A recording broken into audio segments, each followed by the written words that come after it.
Welcome to the Women's Motorsports Network podcast, the show that puts the spotlight on the incredible women who fuel the world of motorsports. From drivers to crew members, engineers to fans, and everyone in between, we're here to celebrate the trailblazers, dreamers, and doers shaping the sport we love. Each episode, we share inspiring stories of females of all ages from every corner of the motorsports universe, past, present, and future. It's a journey through the seasons of life filled with heartfelt moments, laughter, and a whole lot of horsepower. So, whether you're a lifelong fan, a racer yourself, or simply curious about the extraordinary women behind the wheel, settle in, relax, and enjoy a fun and uplifting ride with us. This is the Women's Motorsports Network podcast, connecting and celebrating women in motorsports, one story at a time. Let's hit the track. Picture this. You're at the track, looking at all the merch trailers. What do you see? Shirts and hats everywhere. And you think, I want more. That's how Four Left Turns was born. At Four Left Turns, we create unique products for race fans. Our retail website is fourleftturns.net. And if you're looking to stock your gift shop or merch trailer, we also sell wholesale. Four Left Turns is a one-stop shop for everything racing. Well, except shirts and hats. We don't do those. Made for race fans, by race fans, fourleftturns.net. Hello, everyone. This is Melinda Russell with the Women's Motorsports Network podcast. And my guest today is Deb Williams. And Deb, I'm so glad you could be on the show with me today. So welcome to the podcast. And if you would you start by just sharing a little bit about yourself? Okay. Well, thank you for having me. It's a pleasure. And it's been an interesting ride, needless to say. I grew up in a paper mill town in western North Carolina, 18 miles west of Asheville in the southern Appalachian Mountains. And my dad was a machinist in the paper mill for about 45 years. And my mother worked various jobs. She was a full-time homemaker. And then when I got into junior high, she got on with the town police force and worked as a school crossing guard. And I have an older sister who's 11 years older than me, who is a retired history professor at North Carolina State University, as is my brother-in-law. They weren't in the same field. She was U.S. history and he was European history during the Enlightenment era. So we've had a lot of teachers in our family. And I knew from the time I was 13 years old, I wanted to be a motorsports writer. So I'm in my fourth decade now of covering motorsports, and I'm currently a contributing editor for AutoWeek.com and the president of the National Motorsports Press Association and on the board of directors of the Quickie Driver Development Program. So you're keeping busy. Just a little bit. Oh, yeah. And I teach motorsports communications during the fall semester at Appalachian State University. Oh, well, that's just, one more thing, right? Oh, my goodness. It's variety, it keeps Yes. everything going variety wise. It does. And it, we have to stay busy. Otherwise, what are we going to do? We have to find things to keep us occupied. Exactly. My mother raised me. There was two things I was never allowed to say. I was never allowed to say, I'm bored and I have nothing to do. Because mother always said, if you don't find something to do, I will find you something to do. And I think what you can find to do, you will enjoy a lot more than what I can find you to do. Yes, absolutely. I grew up on a farm and I was the youngest of three daughters. My poor dad didn't have any boys to take over the farm, and neither did my uncle and aunt didn't have any children. And so, the things they found for us to do was brush corn and snap beans and all those things. And it's like, there was a lot of things I would have rather been doing than some of that. But well, I've been thinking a lot recently about the fresh garden we always had in the summer. All of us had a garden, and I was thinking how nice it was to be able to just go out and get fresh strawberries and cucumbers and green beans and squash and corn, for dinner. And then you put it up. We had grapevines, so we had the grapes, and mother'd make jelly. But that was just a way of life. And it was, everybody, I had a pony, I had a dog, and Then later I had a horse. So, my uncle had cattle, and I'd help them gather up hay and everything. So you didn't have this is your job and this is your job. It's whatever needed to be done. Everybody pitched in and did it. Absolutely. So we have a lot of similarities. I also had a pony growing up and a dog, and so that was fun to do those things. And the neighbor girl lived about 2 miles away, and she also had a pony. So we'd meet halfway and ride our ponies, and that was a lot of good memories from back Yeah. in those days. Yeah. Yeah. So 40 years about 40 years or so as a motorsports rider. How at the age of 13 did you know that's what you wanted to do? Well, where I grew up in the southern Appalachian Mountains, there were two things that were really big where I grew up, and that was football and cars. And my dad was really into cars and loved cars. He had me sitting on the car helping him wax it by the time that I was old enough to carry a rag. And I had a cousin who was in show cars and actually got top rod in the nation in 1992. And he was in high school with my sister, who they were in high school with Bosco Lowe, who raced in the old Bush series. And, we had the 3rd Mile track in Asheville, the weekly track, where Jack Ingram and Harry Gant and Bob Presley and all those guys raced every Friday night. And then we had Asheville Weaverville, where they actually had the Southern Motorcycle Championships or Southeastern Motorcycle Championships before it was paved. And then once it was paved, we had the Cup cars race there twice a year up until, I want to say, 1970 probably. And so, I loved racing. Mother and Daddy were going to races when Mother was pregnant with me. The only place they could get me to quit crying and sleep until I was a year old was in the infield at Asheville Weaverville under the loudspeaker when it was dirt. And then a couple who were in high school with my parents, Frank and Hilda Presley, they actually fielded a car for Ralph Earnhardt in like 58 and 59.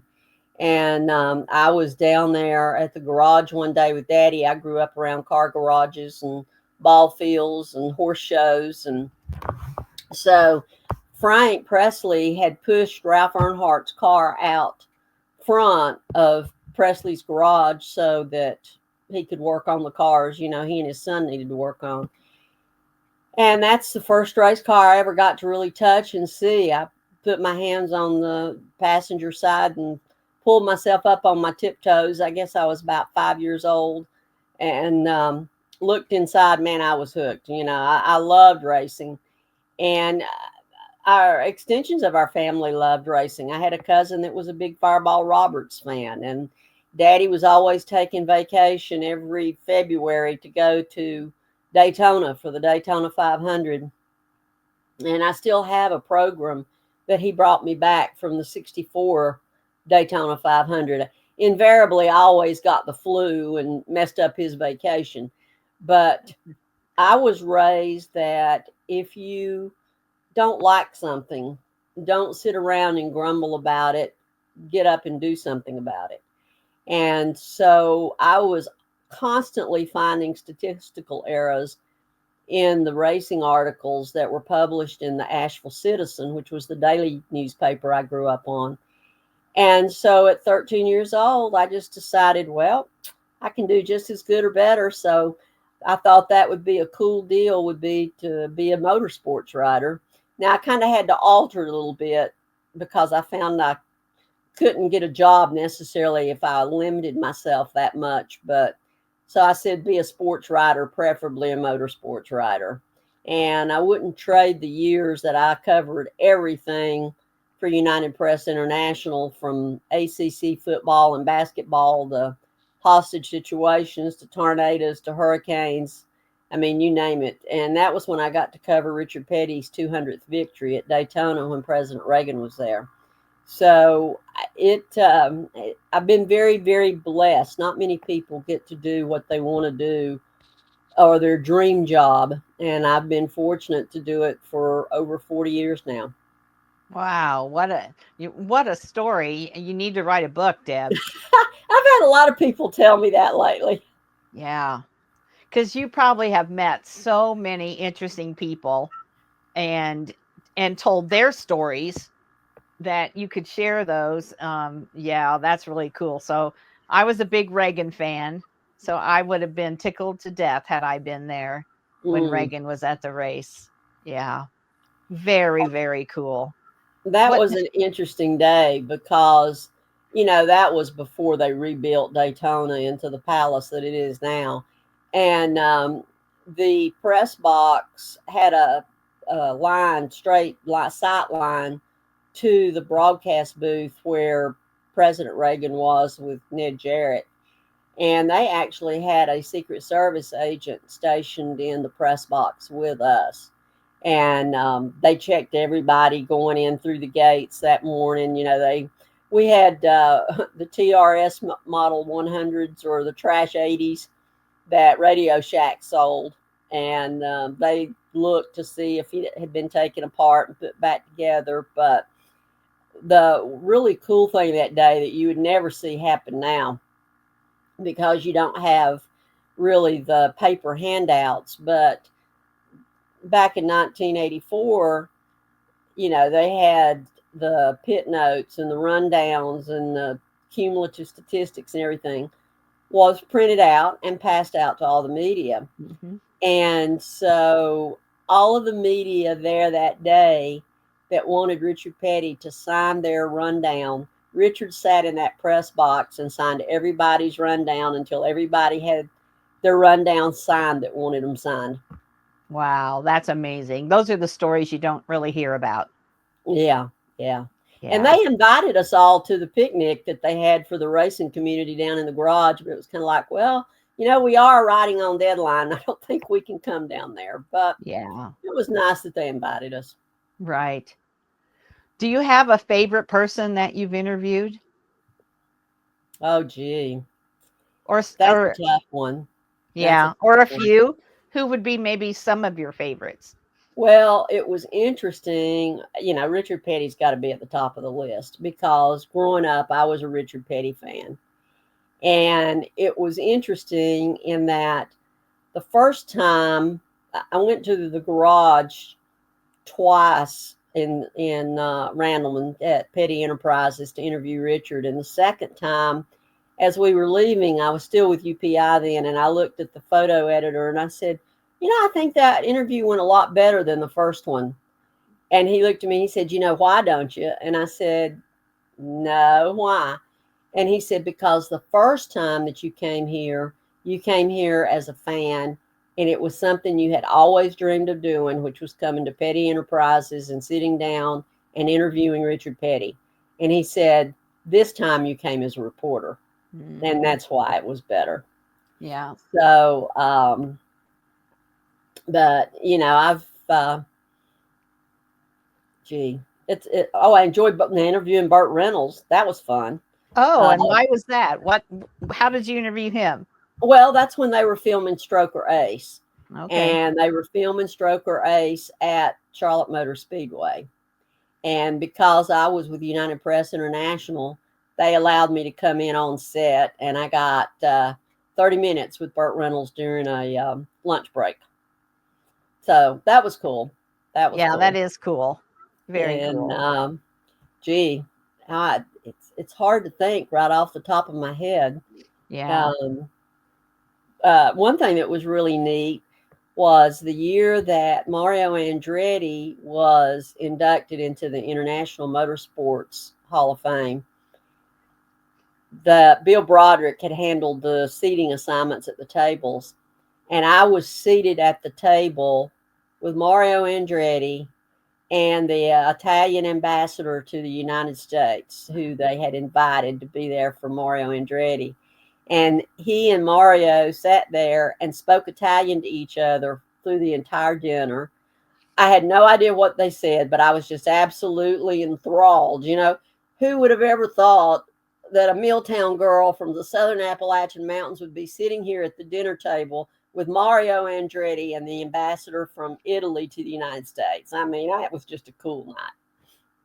Yeah, it almost seemed unreal, didn't it? I mean, when you It stop to did. think. Yeah, yeah, Yeah. it did.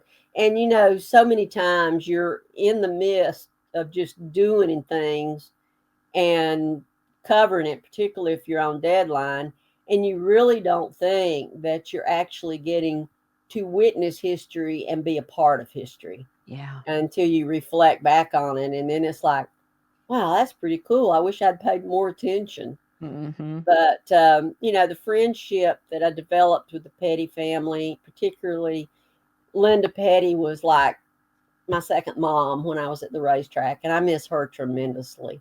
Yeah. And she had always wanted me to go out and spend a week with her and Richard at their ranch in Wyoming. And unfortunately, the time just never worked out before she got sick. Mm-hmm. But it was funny because I was the editor of NASCAR Winston Cup Scene then. And Linda said, I just hate that old paper because it takes so much of your time. She said, we can't go to Wyoming. Yeah. Oh, that makes you feel good though, doesn't it? It does. It does. Yeah. Yeah. And I know when I had Kyle Petty induct me into the National Motorsports Press Association Hall of Fame, Kelly Crandall was the president then. And Kelly asked me, she said, why did you ask Kyle to induct you? And I said, because he's always been the brother I always wanted, I never had. Mm-hmm. Yeah. Very, very cool. What's your favorite kind of story to write? Like cover an event or more of a human interest story. Do you have a favorite kind that you like to write? Early in my career, I was always much better at hard news and investigative reporting. But as I've gotten older now, I find myself more attracted to the human interest side of the business. And I think it goes back to the first managing editor that I ever had told me. He said, your job, he said, there's a story in everybody out there. Your job is to find it. And that's what I enjoy doing is finding out the interesting side of people and finding out what their story is. Yeah. I love that he said, it's your job to find the story. Everybody has a story. That's right. And it's if you're able to pull it out of them. Sometimes people are shy or they don't want to share, but if you can pull it out of them and get them to talking about how they got where they are or things they've learned along the way and people that help them or mentors and just all those kinds of things, those are my favorite kind. When I watch football or racing or whatever and they have the stories before the game or before the Hmm. race where they interview a driver or someone, those are my favorite. I love those kinds of stories. Oh, yes, most definitely. And it's funny how you find yourself getting into that vibe, if you will. A few months ago, my brother-in-law and sister are now in an assisted living place. And because my brother-in-law has Parkinson's, and I had gone to dinner with them in the establishment's uh, restaurant, and I kept asking this one woman who all these questions, and she finally looked at me and she said, "Why are you asking me so many questions?"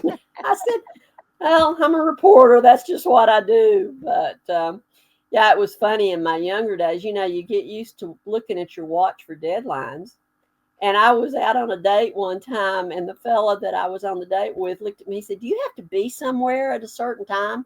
I said, "Why? What?" And he said, "You keep looking at your watch." And I said, "Oh, no, I'm sorry. That's just habit. I'm used to looking at it for deadlines." Mm-hmm. But yeah, and I think that's one thing that we're missing today.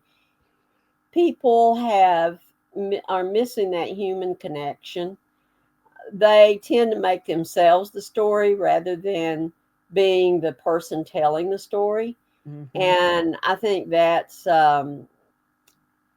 bad. We're losing the human connection and how to connect with people because we're on our phone so much. I get a report every weekend about how much I've averaged on my phone that week, and I Mhm. can always tell when I've been on it checking for certain emails and I'm watching for press releases or whatever because my hours on the phone are up. Yeah. Yeah. So true. And even like the younger generations, younger than us, um, they don't really even, a lot of them have good communication skills, one to one, because they're so used to doing this and they Hmm. don't capitalize and they don't spell right. And that just drives me crazy. But um, they don't, when it's one to one, it's almost like you have to kind of train them. If Hmm. they're a race car driver, they've got to be able to interact one to one with the press or whatever. But a lot of them are not able to do that unless somebody's taking them aside and giving them some training. And that's really a shame. It is, and that's why they have all the media training and everything. And I think if you go watch the first two episodes of the Earnhardt documentary on Prime Video, Hmm. you see how Dale was shy and withdrawn and all early in his career. And then once he started winning those championships with Richard Childress and RJ Reynolds Tobacco Company started sending him and Richard Childress to media training schools Hmm. every year they won the championship. I mean, the man that you see in the 1990s as the intimidator is nothing like the man that we saw in the early 1980s. Right. And it was because he was not self confident. He was embarrassed at not having finished high school. He had just, had lost his father at an early age.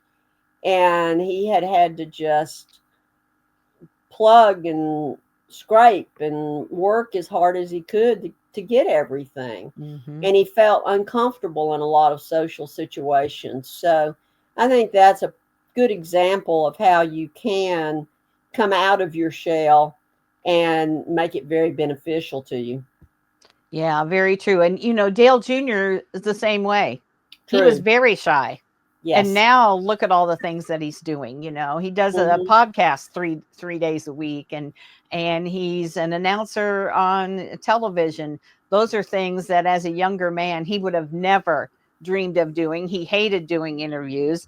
And it's just practice. It's the more you do it, the easier it gets, and all those things. And sometimes when you're forced into that situation, you have to learn how to handle it. And when there are winners and when you're Dale Earnhardt Jr., you've got to learn how to do it. Very, very true. And he even stepped out of his comfort zone earlier this year and to do the Red Bull soapbox Uh-huh. races. And that's totally opposite from anything he would have ever done. Oh, But, yeah.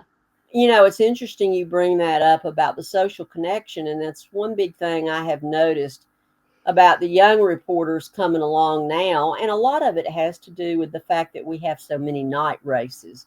You just don't have the schedule that's conducive to socializing anymore like Hmm. we did when I first started out.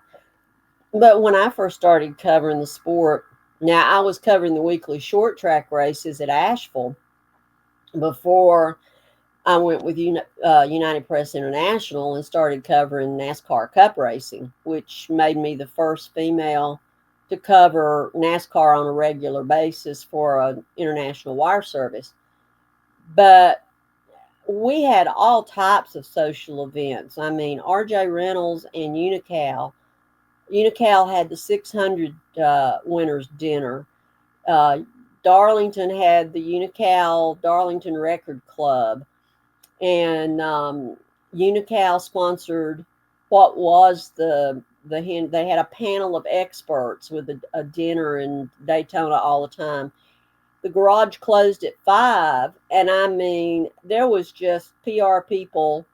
Back then the teams didn't have PR people. They only Yeah. driver that had a PR person was Richard Petty, and that was Harvey Duck with STP.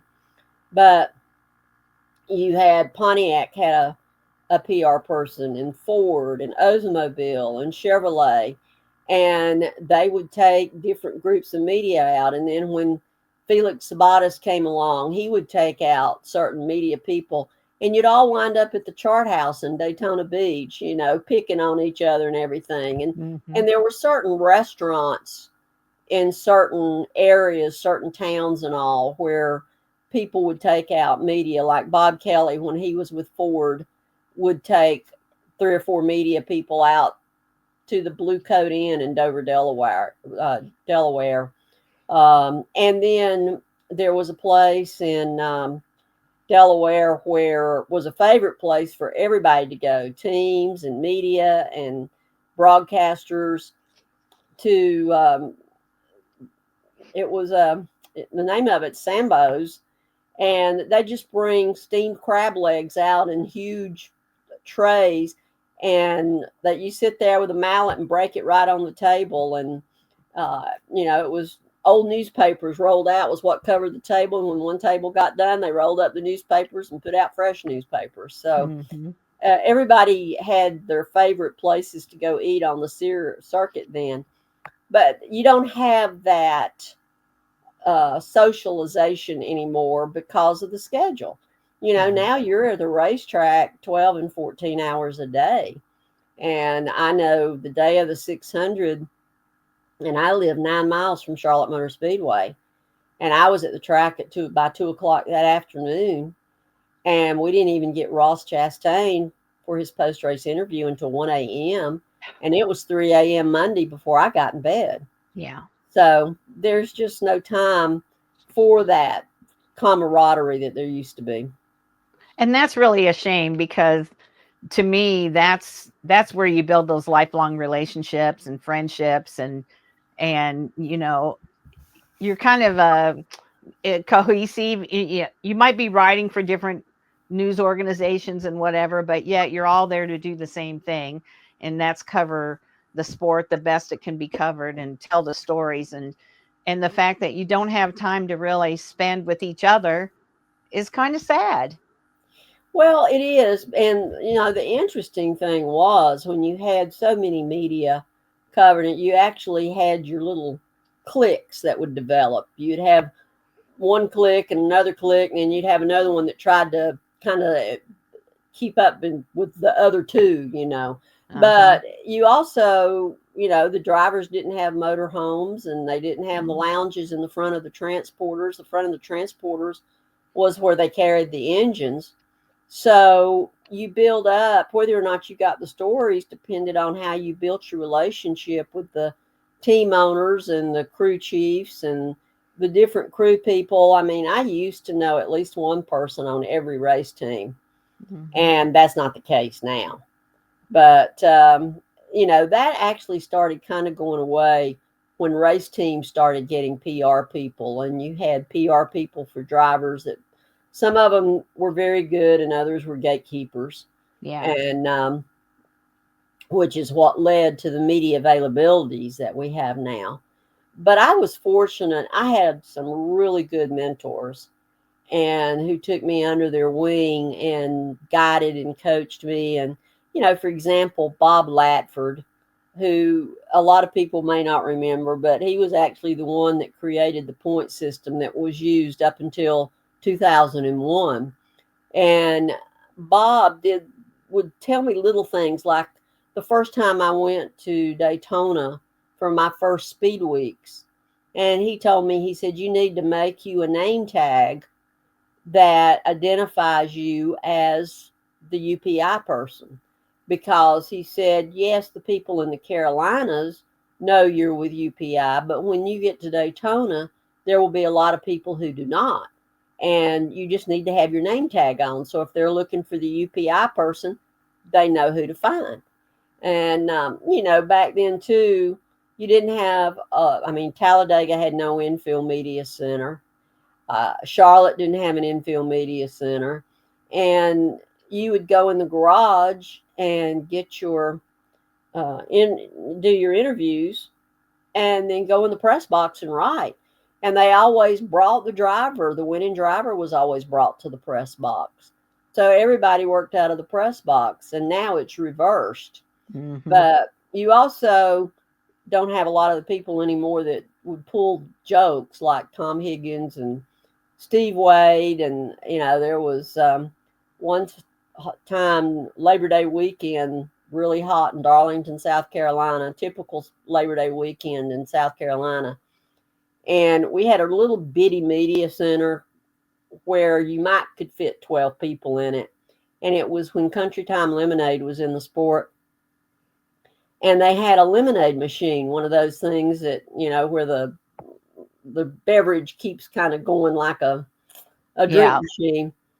Well, while everybody was out in the garage interviewing the people they needed to interview, Steve Wade took a bottle of vodka and poured it in the lemonade machine. So that's funny.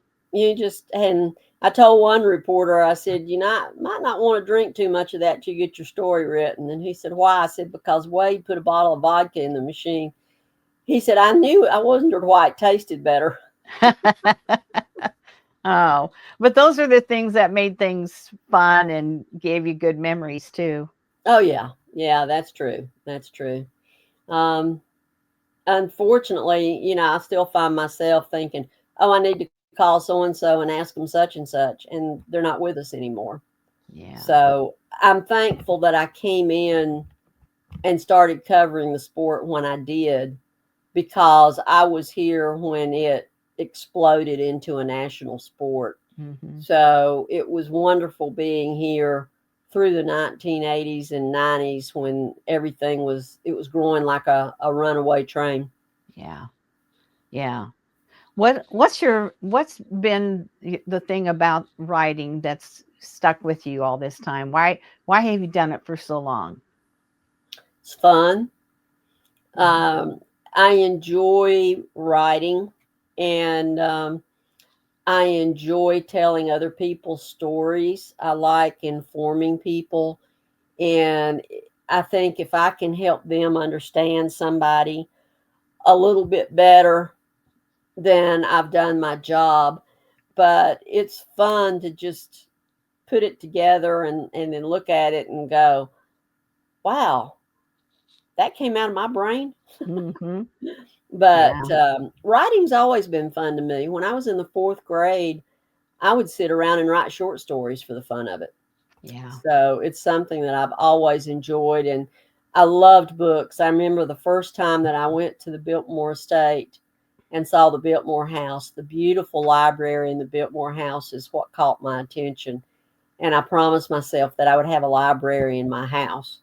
And, that was one place that my mother would always take me, or my sister, if my sister had to go look up something at the public library. And I was kind of, I had one central location, which was the horse books, but I wasn't too much of a righty until I got into the Nancy Drew mystery stories. And then I would read one in a week and go back to Kmart and buy another one for like $1.25. And then I remember they went up to $1.75. But it was mysteries and horses and racing. And I just love to write and love books. I still love books. I want that hard book in my hand, and I love to smell a new book. We're so much alike, Deb. I read all the Hardy Boys. They were good too. I read some of them. I had all the Hardy Boys books when I was a kid, and to have them now, but who knows what happened to those. Nancy Drew, I read all those. I'm the same as you. I have Audible and that, but I do not read books on my phone. If I'm going to read a book, I want the book in my hands. Yes. And I've loved to read. I can remember in 4th grade, I had a teacher who we did some kind of, not really a contest, but we kept track of all the books we read through the year. And I read almost 400 books during the school year. Wow.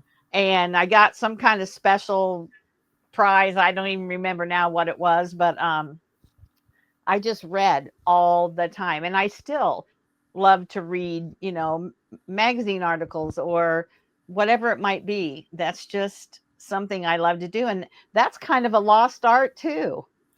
Well, yeah, but thankfully Eric Jones is Yes. getting children interested in reading again. But my dad was always a ferocious reader, and I actually found some of his Mickey Spillane books, the original ones, and I'm thinking, oh, I got to read these and find out why I was never allowed to look at one when I Yeah. was growing up. But my dad read right up. He was always reading and learning right up until his death at age 91. Wow. And I just think that you can never read too much, and you're No. constantly learning. Yeah. Yeah, that's true for sure. Um, Deb, is there anyone that you would love to interview that you've never had the opportunity? Sorry. The only interview that I've never been able to get that I tried and tried was Lee Petty. And it was interesting because even Maurice Petty tried to get Lee to sit down with me, and Lee never would do it. He was that's the only interview that I've ever gone after that I never got. Okay. I'm sure that there are others if I thought about it, but right off the top of my head, Yeah. I can't think of one. But when you're talking about reading, I got to tell a funny story.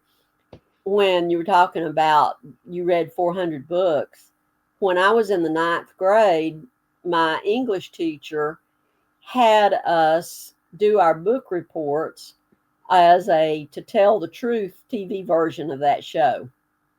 And what she would do, she would have 3 people come up to the front of the room, and then she would pick one of the rows in the class, and they would ask questions about the book of the 3 fellow classmates, and then decide who had actually read the book. So I can't lie. My punishment was always worse for lying than for telling the truth. Uh-huh. So Mrs. Cody pulls me up front on this book called Stop Then Go. Well, I never read romantic books, so I turned it into a drag racing book. And they're asking me questions about drag racing and all that. Well, everybody in the school knew how I was about racing because I'd wear my Plymouth racing jacket to school and everything. So they picked me as having read the book, which I had not. I had read the Johnny Unitas story for that book report. And when the real reader of the book stood up, before we progressed, Mrs. Cody said, I just want everybody in this class to know that Debbie has taken probably the most beautiful love story in the library and ruined it. Oh, goodness. That's too funny. So, Deb, you're the president of the National Motorsports Press Association. Mm-hmm. Do you want to talk a little bit about that group and share, what they do and why a press association?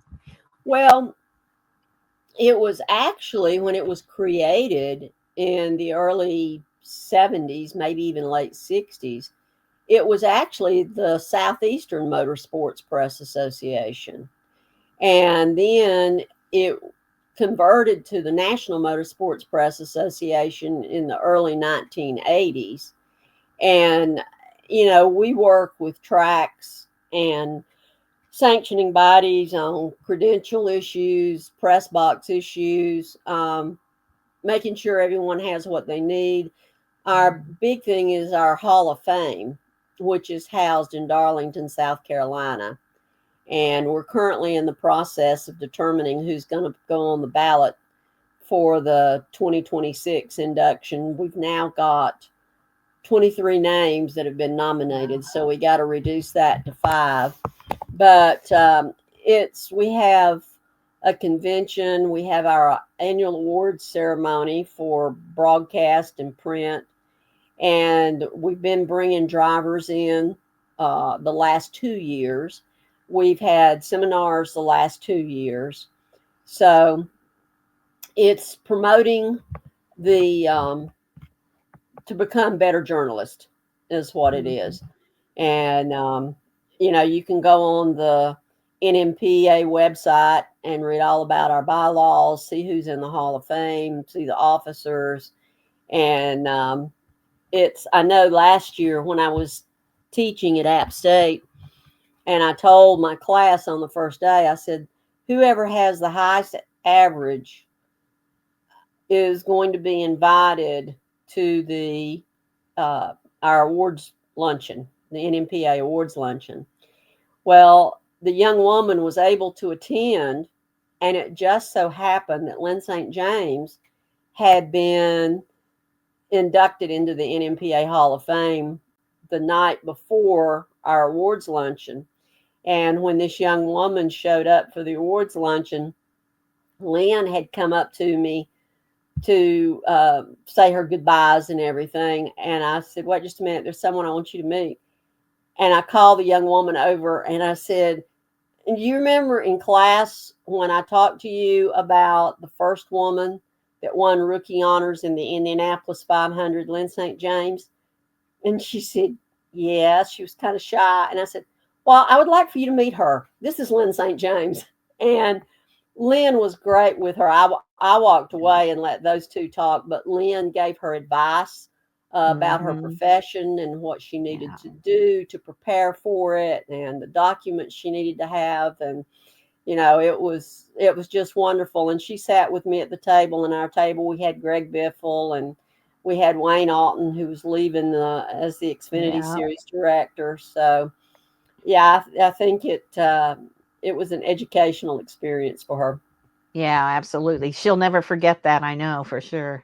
No. And she said one thing that caught her attention was how much we are really like a family, how everybody truly cares about each other and takes care of each other. Yeah, that's so true.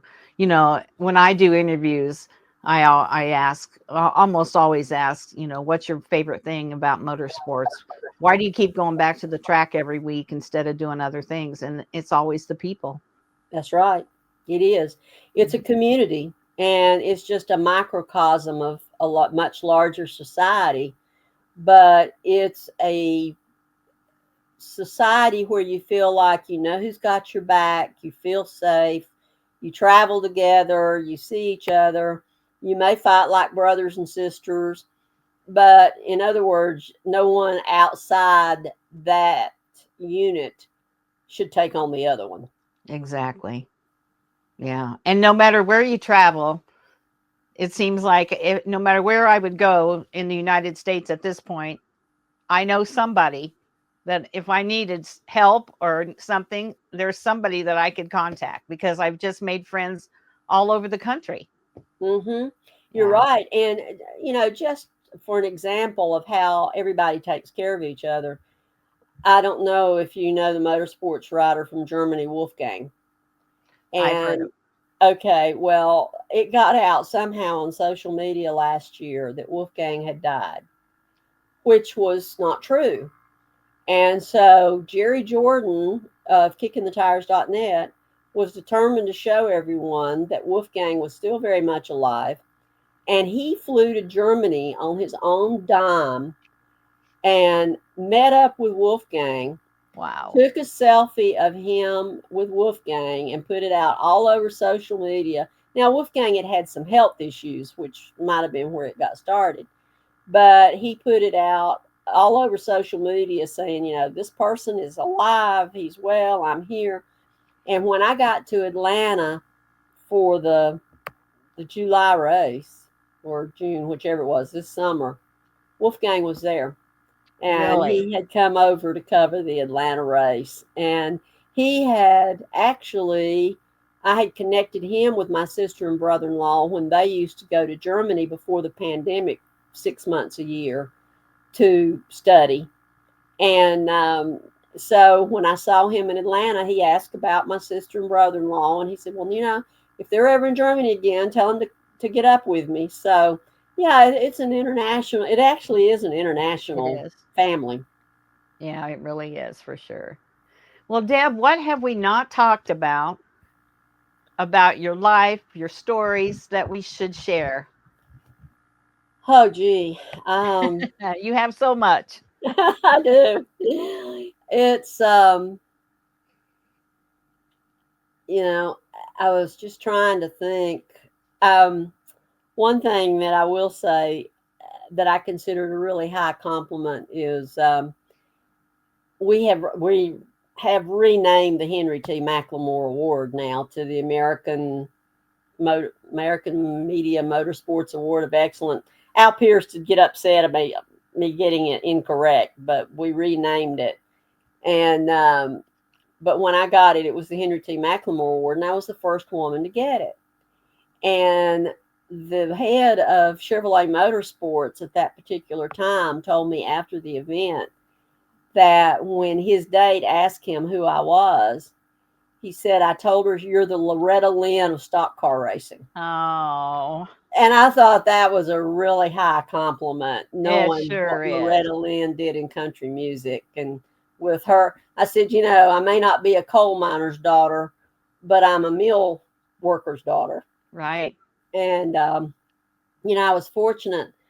Both of my parents were really big on education, and they always encouraged my sister and me to get our education because, as they said, it's something that no one can take from you. Mm-hmm. And, I think too many young people now don't understand the benefits of an education and how important an education Yeah. is. And apparently, they don't teach grammar in school anymore because I've never heard so much incorrect grammar in my life. I agree. I Yeah. mean, stuff that we were taught in the second grade. Yeah. And, I can remember having trouble with it in the conjugating verbs and everything in the second grade. Of course, they don't diagram sentences anymore either. And No, we had to do that all the time. I remember doing that. Yeah. Yeah. And when I found that out was I had a cousin a few decades ago now in high school, and she had a paper. She was a junior, I guess, in high school, and she wanted me to evaluate her paper. And I told her that she had her adverb in the wrong place and she needed something to do with her prepositional phrase. And she told me, she said, I don't know what you're talking about. Yeah. And I I was can like, believe it. uh-oh. I can believe it. Yeah. Mhm. I owned a weekly newspaper for 10 years when I lived in Illinois. Oh, wow. And I covered basically a couple small towns that had a lot of things in common, covered lots of school and sports and that kind of thing. It was called the tagline was the good newspaper Uh-huh. because we didn't cover the court cases or any of that. All the other papers, around did all that. And we Hmm. did more, lots of school and sports. And then I did human interest, lots of human interest stories. Uh-huh. And I think that's where I found my love for telling stories. I did the online magazine for 5 years here with the motorsports, but I love the podcasts because I Hmm. can see you, I can talk to you, we can interact as if we are in the same room, and I love that you tell your story in your words instead of me telling it in my words. And so I've Yeah. I've become a huge podcast fan, not only doing one but listening to them as well. But nothing will ever take away that book in my hands. That's true. And when you were talking about running that small new or running the newspaper, when I was sports editor for the paper in Waynesville, North Carolina, where I actually started my newspaper career, I covered prep sports for 7 years and Little League baseball and Hmm. T-ball and all that. Yeah, And we had to do our own photography me and, too. with our stories. And I said, if there's one thing I learned in those 7 years, it was how not to be a parent. Oh, isn't that the truth? Yes. Got along great with the kids, but man, the parents. And that, I think a lot of I think it's just as bad or worse nowadays, but I can totally agree with that. I got to be really friends with a lot of kids in school. I Uh-huh. covered them I covered 2 state basketball championships and things, and you just really get connected with the kids. Yeah. And a lot of the parents too, nice parents, but there's always one that you just think he or she just needs to stay home. They shouldn't even be coming. Oh yeah. There was one time I was covering a little league game, and it was so cute because the father and or not the father, but the coach and the umpire got into an argument, and the second base player just sat down on the base and started playing in the dirt and drawing things in the dirt. And when the coach and the umpire got through arguing, the second baseman just stood up, brushed his pants off, and put his glove back up. He was ready to play, again. But Yeah. that's the thing I like about racing is it's generational. Yeah. You look at high school sports, college sports, pro. I mean, you don't cover an athlete, but maybe 3 years in high school. And then you cover another athlete 4 years in college. And then pro, maybe 10 years. You're not Mm-hmm. going to have people like Tom Brady that stays as No. long as he did. No. But when you get into racing, you're going to be covering people for 20 and 30 years. Yeah. And that's what I tell my students is that's why it's so critical for them to learn the sports history is because they have to know what happened, say, in 1987 between Yeah. Dale Earnhardt and Jeffrey Bodine and Bill Elliott in the All-Star race to Mm-hmm. know why some incident in today's All-Star race is relevant, particularly Right. if it involves Chase Elliott, you Right. know. And so they've got to understand that's why it's honestly, to me, more important to know the history of motorsports or auto racing than it is other sports, Yeah. is because of that connection there and the relevancy. And, it's like Joey Logano is making his 600th start at Dover. And the other day in a Zoom conference, we were discussing it with Joy and how he's changed. And he says, I grew up in the public eye. Mm-hmm. I was a teenager when I Right. first came into this sport. And he said, it's tough growing up in the public eye. Yeah. And it is. Yeah. And so And it's, everybody's critical, everybody's got an opinion, and social media has only made that worse, for them as well for growing up. I'm a huge fan of Carson Hocevar. I'm not afraid to say it. He's from my town. I've watched him race since he was racing quarter midgets. My granddaughters used to race against him, and but he gets a lot of criticism, some deserved, some not deserved, but it's a growing thing to be that age and be where he's at. that's very true. And And so yeah.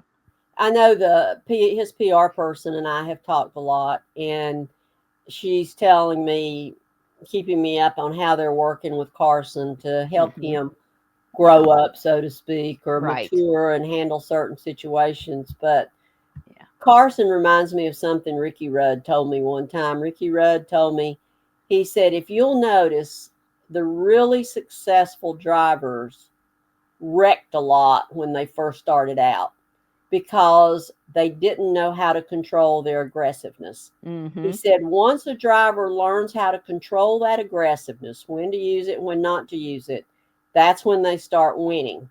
Yeah. And he said, if they don't ever learn to control it, then all they continue to do is just wreck cars. Mm-hmm. And he just needs to grow up. And the Yeah. other thing about social media, it's like I've told people, social media is what used to be letters to the editor.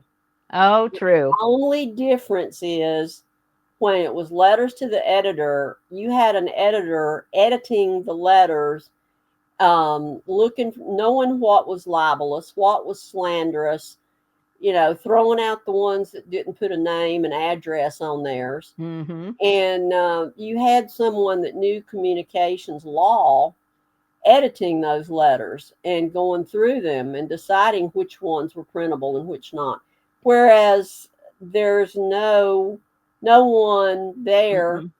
on social media, Nope. and people just it reminds me of a story in the 5th grade, um, where they used fables a lot to teach lessons, and this person had said something, and the teacher was telling us this, and the teacher was trying to emphasize how you got to be careful what you say and where you say it. And this man had gone out and said some things, and he went to the elder of the town and said, I'm really sorry about this. What do I need to do to make good on this? And the elder said, well, go get you a bag of feathers and go put a feather in each person's yard and then come back. And so the person did this, and he went back to the elder, and he said, okay, I've gone and put a feather in each person's yard in the town. Now what do I need to do? And the elder said, go back and pick them up. And he said, but I can't. The wind's blown them everywhere. He said, exactly. And that's what you have to remember, the way your words are. Once you put them out there, you can never take them back. Mm-hmm. And you never know how they're going to affect people or the repercussions that will have. Yeah, that's so true. So true. Mm. Well, Deb, we could sit and talk for hours. Yeah, we'll have to do it sometime when we're not on a podcast. Yeah, let's do that for sure. Okay. I know we'll see each other somewhere along the line for sure, but I've really enjoyed listening to your stories. I know I could, like I said, I could just sit and listen more and more for sure. So I really appreciate you taking time. I know you're busy. You got a lot of things going on. Well, thank you for having me. I deeply appreciate it. And I hope Uh, you have a good week. I hope you do too. Thank Thank you. you.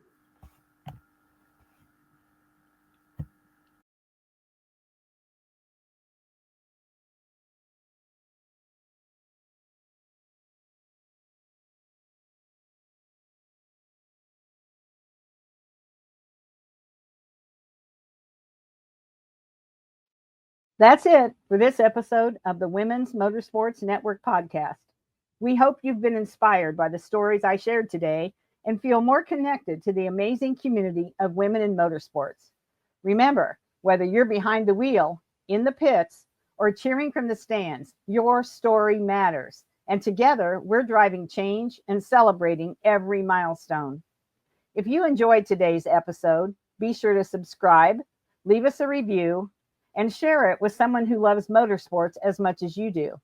And don't forget to follow us on Facebook and Instagram for updates, behind the scenes content, and more incredible stories. So until next time, stay inspired, stay connected, and keep racing through life. This is the Women's Motorsports Network podcast, where every woman's story is worth celebrating.